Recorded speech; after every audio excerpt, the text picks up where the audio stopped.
Hello everyone. The current time is 6 o'clock, and you know why? Because I am not late this time. Finally, I'm able to schedule something and be on time. Not late. Congratulations to me, and welcome everyone. Welcome, friends, to the first RyaNoob review in a long time.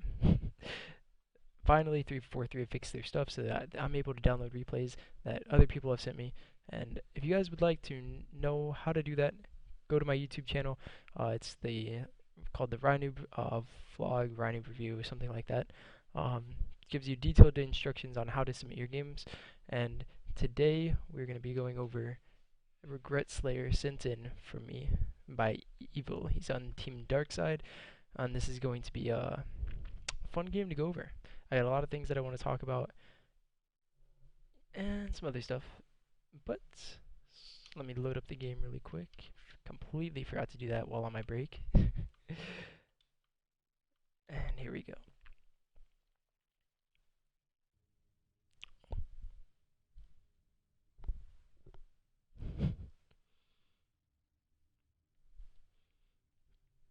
Alright, so Regret Team Slayer, pretty simple stuff. Overshield, bottom mid, fuel rod, pink 2. And so let me give you guys a little details about this. So the guy that sent it in, his name's Eveul. He's playing for Team Darkside.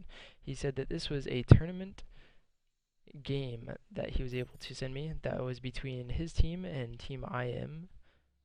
This is an Australian team, I believe, and so this is gonna be a fun game to go over because it's actually like a really competitive game. Two teams of 4 going at it, going really hard. So I'm really excited about this. So starting off the game with Eveul, chooses to go for the overshield, just a simple battle for the overshield. And someone burns it. Alright, so right now, what he should be thinking is, I need to get up top really fast. He knows that someone went for it, burned it. The rest, since he saw no one else bottom mid, that means the other team's fighting for control. So let's see how he plays this. As you see on the screen, Hef is rushing him, so he's probably going to get into that battle. But right now, before you see anyone on your radar or in the game, you should be thinking, I need to get top middle.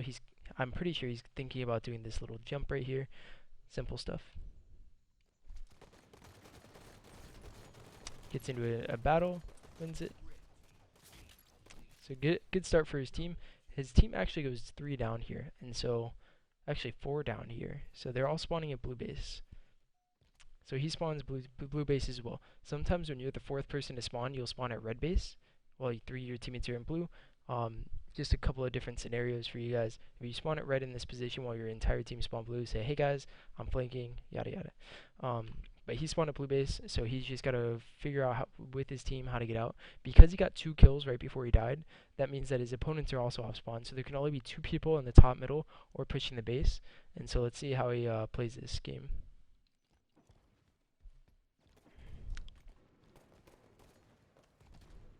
So yeah, this is a really good start. So I really like that play. Talking about it from when he respawned until now, he chose to play really fast. And he chose to do this, in my opinion, because he got the 2 kills right before he died, which means that he was the last player on his team to respawn. So his team should be in battles with the people that weren't off spawn, and so he can get to top middle. If he can get to top middle this fast, he's able to create a lot of distractions for his team and do some work. But unfortunately, his team actually didn't leave the base. I'm not going to go back and review everyone on his team's gameplay, just his on his own. So I really like to play individually, but as a team, it doesn't look like it's going to work out here. Yeah, actually gets just destroyed.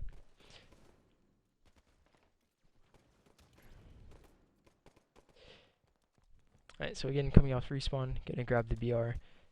He's got to move out quickly here or not move out at all, and he's gonna choose to not move out. If he moved out pink slowly after grabbing the BR, I think that he would have just gotten melted. So good play here. Using the grenades and knowing that there's grenades here, so he's getting basically 2 free grenades.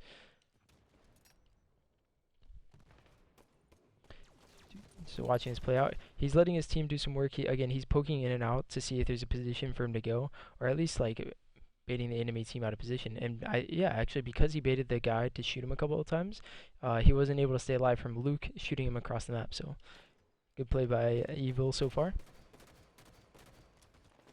Good shots, and because he got shots, because he sees the second guy, he's gonna push. This is actually really strong plays so far from Eveul. Let's go back here and watch this one more time. Fuck. Went back too far, and because theater is broken right now, I can't speed forward as I want to. So I want to watch this again and show you exactly what's going through his mind.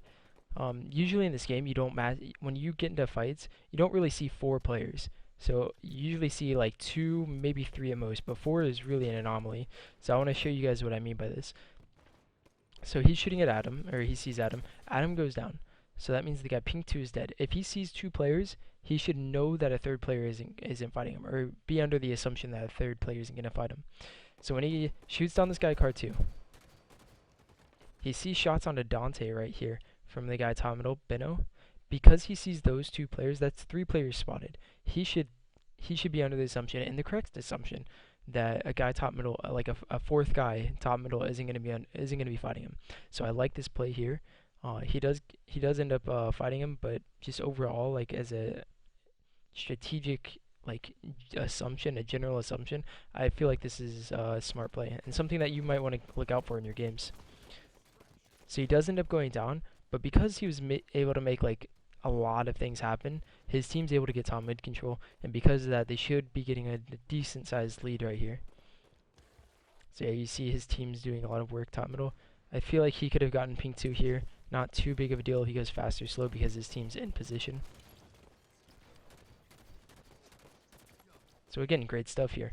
Talking about how because he made that play earlier and was able to get 4 people to look at him, in a sense, he's able to push into this base. They're able to clean everyone out.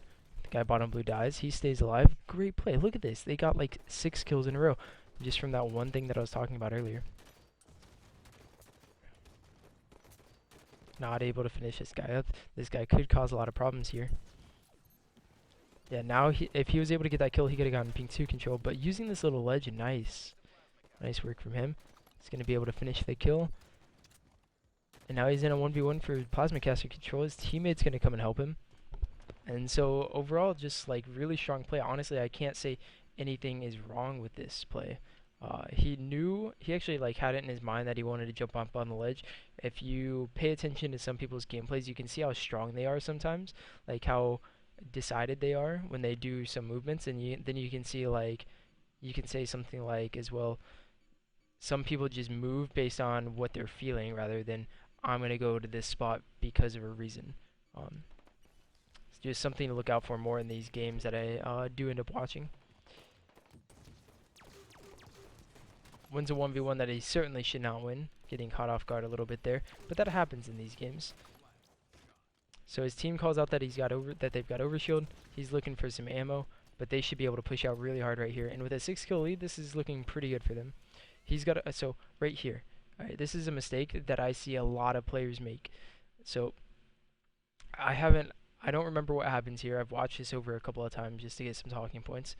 But this is the first time that I'm going to be thinking about this. So his team's got Overshield. He's got Plasma Caster. They're in a really good position, except they don't have top middle control.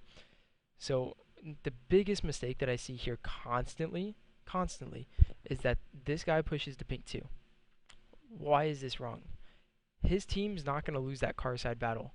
Way over here, they've got that under control. The only way that they don't get like a 4 to 5 kill lead, right? 4 to 5 kill like setup right here, I don't know, is if he dies way too fast. And look at this. He takes his time. He was thinking about pushing, but he gets shot back. And look at that. His team is winning the game, just like I was talking about. So the only way that things could have gone wrong, and look at that, 4 for 1 trade right there. That was perfect. Oh, I love picking stuff out like that and talking about it. So his team won the car side battle. If he pushes pink earlier and he dies and Luke dies, that guy pink 2 might stay alive and cause them a lot of problems. So instead of being in a 9 kill lead right now, they could easily be at like a 7 kill lead without control. They do have control right now. So let's see how he plays the rest of this out.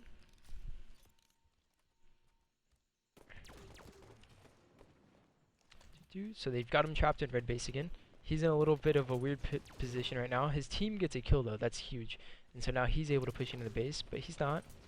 Ooh, one of the opponents sneaks out of the base, That's got to be on his teammates. He just walks through red bridge to top middle and gets cleaned up. So unfortunate for Eveul there. I think that their team name's Dark-Sided. I feel like they as a team needed to stop that from happening. But that happens every once in a while and isn't something that you can really just like blame someone or anything on. It's just something that you have to be more cautious of. So now Bino has got top middle control, and Chris has to make some plays, but we're focusing on Eveul. Eveul spawns bottom blue car, gets into a 1v1 and loses. That's something that I'm going to talk about at the end of the game. I'm really happy that I spotted this, by the way. But yeah, at the end of the game, I'll talk about that position a little bit more in depth. So again, pushing pink 2, doesn't know there's a guy there. Ooh, doesn't have his AR out, and that's just going to be a simple loss. I want to watch this one more time, because that was pretty important.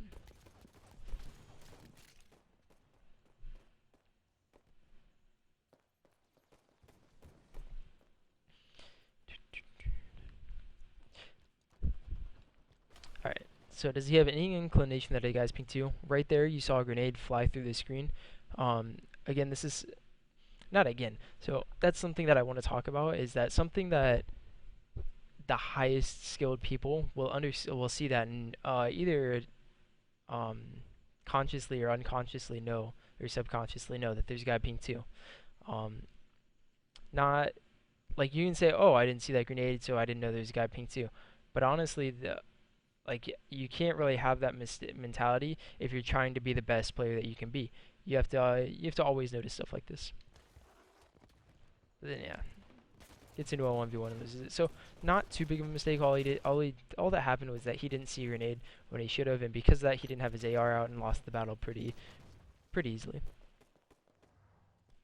Coming off spawn on the bottom of the base, coming out to pink side. So he certainly likes his pink side a lot more than a normal player would. Dropping down, I like this play here, getting back up to top middle as fast as he can. 1v1 win, very nice. That's something that you really need as a you really need in a tournament setting. You need to win those 1v1s. Crucial for his team, but then he ends up blowing it by jumping top middle. Not really much to talk about there. I think that that's pretty self-explanatory. He ended up just jumping into 2 people. I think that he needs to utilize this jump in this position where he got into the 1v1 pink 2, wait for your shields back right here, and then jump up to the wall. I feel like if he did that, he would have been able to kind of get up and down a lot easier than if he jumped into that spot and just dying. Of course, you can talk about this because we have hindsight, but I think that just could be something to keep in mind. So Overshield's coming up, just running down there. 2 players really quickly dead. Alright, I want to phrase this question so that you guys can interact with this one. Oh, Alright, let's see if you guys can understand why this was a bad play. Besides just missing the overshield, yada yada yada. I'm gonna play this one more time, guys. I want you guys to tell me. Alright, that's super annoying. I want you guys to tell me what exactly he did wrong, and why. I mean, it's pretty simple what he did wrong, but why did it go so wrong?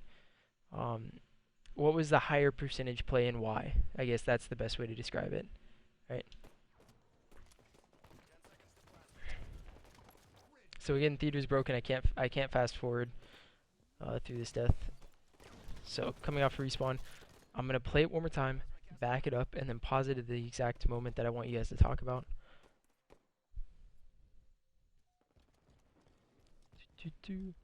But if you guys have any answers, let me know. So yeah, simply enough, he missed the overshield. You can talk about that, but there's something a lot easier to talk about in this situation specifically. So again, you guys saw it. Let's back it up, play it again, pause it at the exact moment that I want to talk about.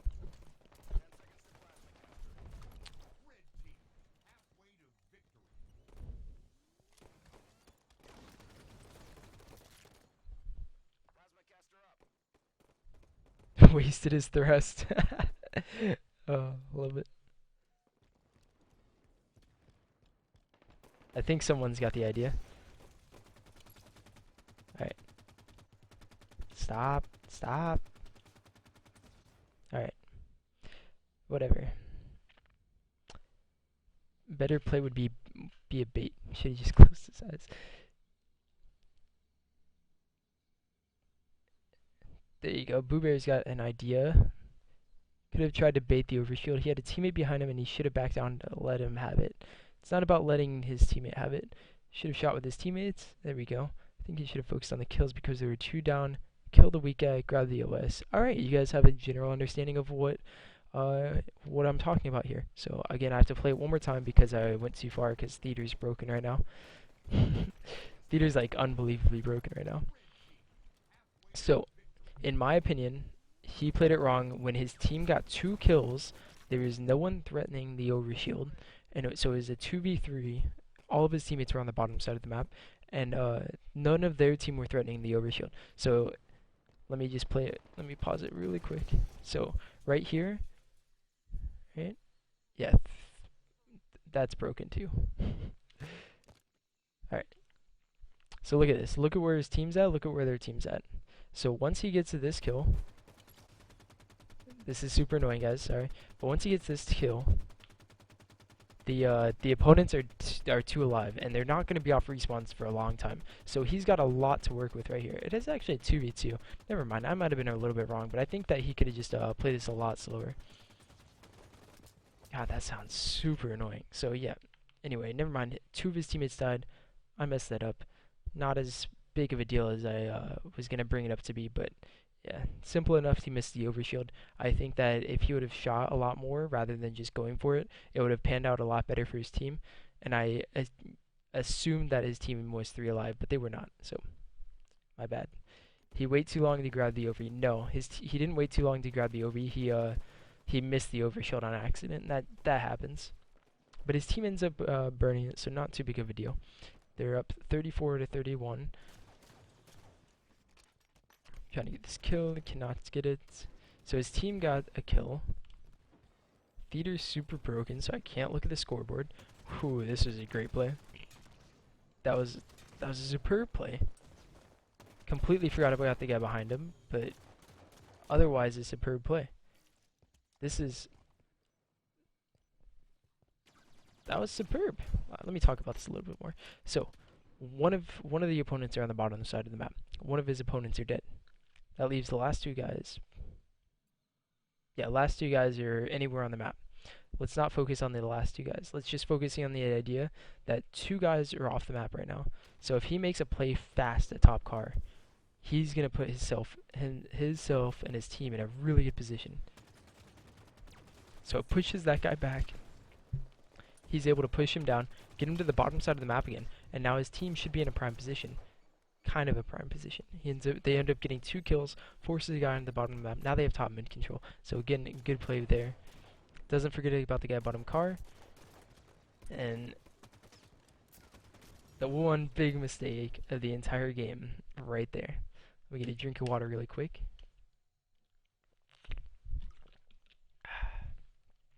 Oh no. Nope.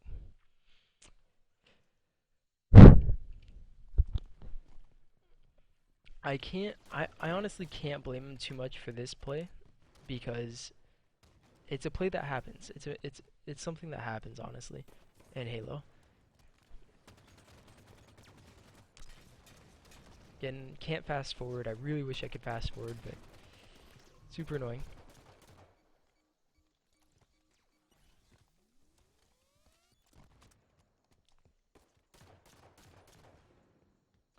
Alright, so gets the first 4 shots on this guy. He's 2 shot, his opponent's 1 shot. Should be an easy kill, right? He just makes the mistake of pushing it too fast. What he needed to do was jump up and just see if he's poking out, but then land about right here. That way when you jump again, you land on top. You can easily get into the back. Like, you're playing it to where you're waiting for his shields to start coming back. You don't wait for his shields to start, like, completely start coming back, but, like, you give it, like, a good 3 seconds before you force yourself to kill him. but he's forcing the issue a little bit too hard. I don't think he meant to. I just think he accidentally jumped too far, but just one of those individual mistakes that he knows he made.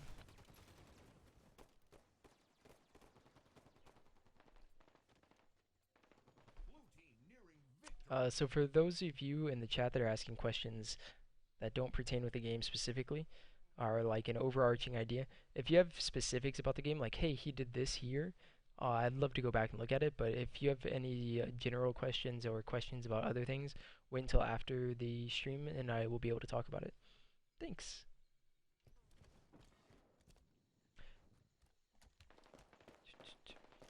So this is the other part of this thing that I was gonna wait until after the stream to talk about. Just ends up getting caught off guard and dying. So they have a 5-kill lead. Him dying so simply is gonna put his team at a disadvantage. Simple enough. So now his opponents have top mid control. They have a 4-kill lead. OS is coming up soon. Ends up getting a very good kill there. Needs to get top middle control. I think he's taking this too slow because he doesn't know where his opponents are at. So again, this is exactly what I'm talking about. I was talking about earlier. So this entire time, actually, it's a really good spot to replay this. So he gets the free kill. He knows that one of the there's 2 dead. All right, there's 2 dead. There's nothing stopping him from doing this jump to top middle, like from the bridge to this wall, and then using this spot to look out and see where his opponents are at. And then based on that, he can make a play. But because he jumps into this spot, he's putting himself in a weird position where if he has to back down, he's got to drop to courtyard or at best bridge. But then his opponents know where he's at. He doesn't really know where they could go. So when he's forced to back up here, he's putting his team in a pretty bad predicament where they're gonna have the top control, and he's not going to. Simple enough. So Overshield's coming up in about 30 seconds. I think it was pretty late last time. And so he's just kind of stuck roaming the map. This is a really bad timing to try to get bottom mid control, and someone drops on him and kills him. Not too big of a deal still. Again, Regret Slayer is one of these game types that it's really hard to go over because most of the things that you do, you're like, could work, might not work. Not too big of a deal. But I'm just trying to show some other routes and some general game plans on what you could or should be doing better.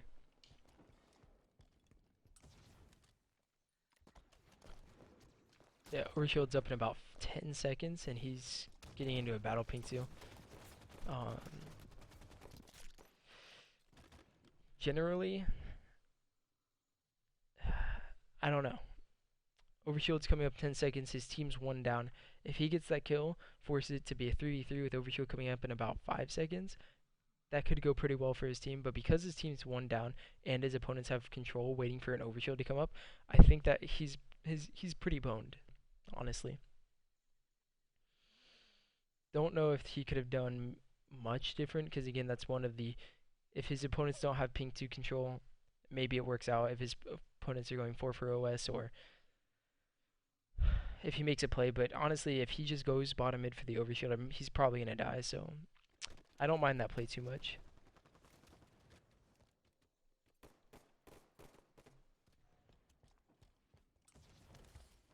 So trying to help out with the Overshield as fast as possible. Notices that they have it. Now he's going to try and make a play. Yeah. This is something that I like to talk about as well. He doesn't know where his opponents could be. He saw 1, maybe 2 bottom mid. The rest of the people could be card 2. If they're card 2, he can't go up to plat. He's going to be forced to make like a weird type of play. But I think he knows that Overshield's coming towards him. Doesn't know, but he knows that someone's under him. Tries to get the kill. Ends up going down from behind. And then his team ends up losing the game because they have an Overshield guy running at him.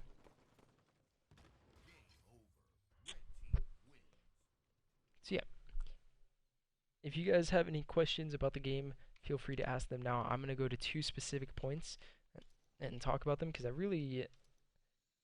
feel like this is something that goes unnoticed in a lot of games.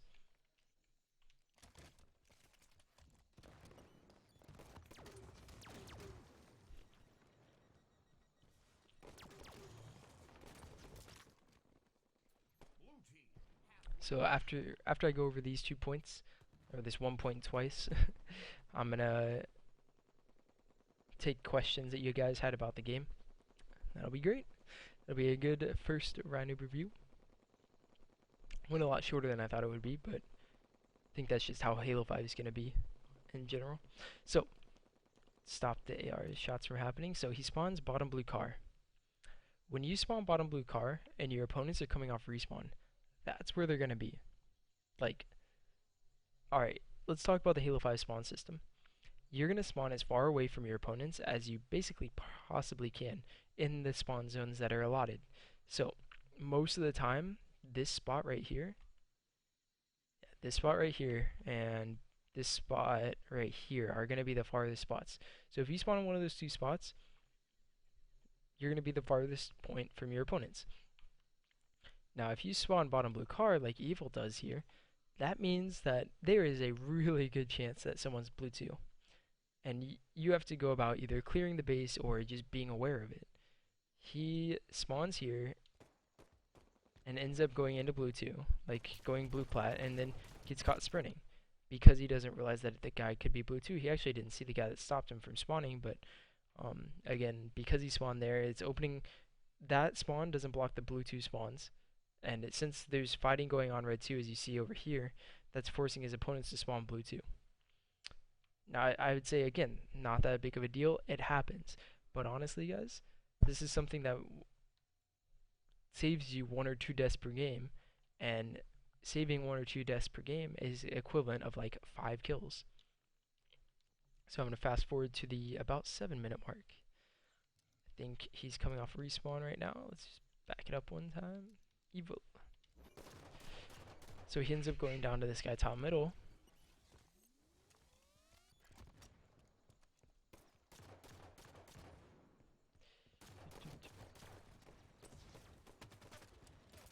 And then coming off respawn, he's going to spawn in the same spot, I think, on the red side.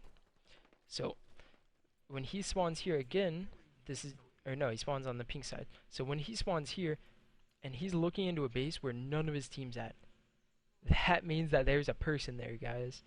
I promise you, you're gonna spawn there unless there's something blocking that, because that is the furthest point away from your opponents. Look, your opponents are near red plat. You're not gonna spawn red 2. You're gonna spawn blue 2 here, and because there's no one on your team blue 2, and you spawn pink 1, that means that there's people over there.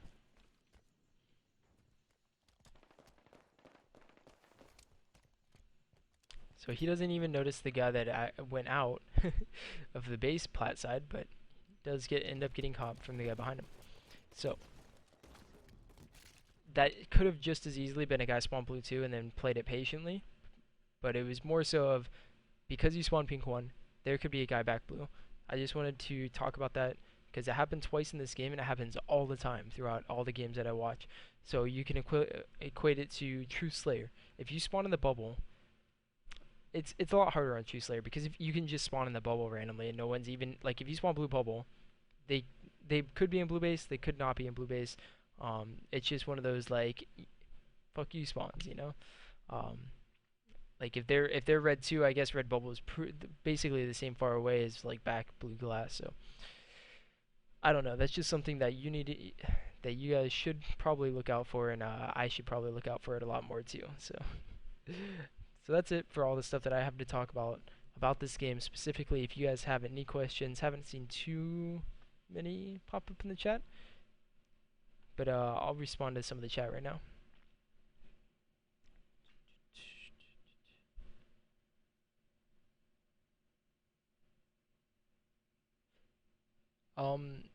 A couple of people are talking about how they lost the game.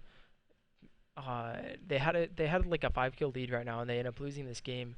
And the thoughts are like, oh, they lost some solo fights, and they should be working more as a team. And honestly, in my experience, in an evenly matched game with two good teams, there's just going to be times where you can't really help each other, and you lose fights because they have positioning, and that's just how the game goes. Like, it's like a 6-minute game of just back and forth. Sometimes you have control, sometimes you don't. Sometimes you can help your team, and sometimes you can't. You can't just blanket it with they didn't have as good teamwork. It was just they couldn't have teamwork because the other team played it correctly, in my opinion. And if you take it too slow in order to play with teammates, then you're giving up way too much map positioning to where playing with teammates doesn't even end up mattering. Oh, there we go. Frame talking about the pink one spawns on, like the car and pink one spawns on truth. So if you spawn in your bubble, so let's say truth flag. If you spawn in your bubble on truth flag, that probably means that there's a guy in your base. You should go clean that out. If you spawn pink one of your base, that probably means that there's a guy in your bubble. So you're not able to spawn in your base. You actually spawn pink one side of it. Um, it doesn't happen all the time, but it's just something to look out for in your game. Be like, wow, I spawned pink 1. I shouldn't be spawning here. I should be spawning in my base. That means there could be a guy over on the side of my base. No?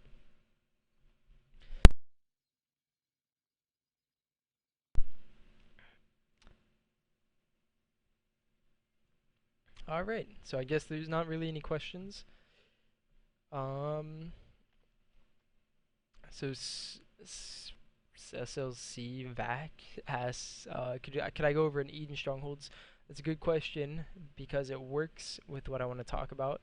Is guys, I've only gotten a couple of submissions for these, for the RyaNoob video. I put out a video on how to submit your videos. So if you want to submit your video, go watch that. Um, and then, but I've only gotten like 5 submissions. I think 3 or 4 of them were Slayers, and then one was Eden Stronghold or Empire Strongholds. And I don't really want to go over an Empire Strongholds because honestly, I feel like that's one of my weakest game types, and I'm not able to talk about it as confidently as I want to. And so, with me only getting 4 to 5 requests or submissions, I'm not able to talk over the games that I want to talk about because of either like not good gameplay or maps that I don't really want to go over, especially the first and second ones of the week. So if you guys could please send in support gameplays, that would help me a lot. Thanks everyone. So that's gonna be it for the stream today. Thanks a lot for watching. If you guys are watching this on YouTube, make sure to like, comment, subscribe.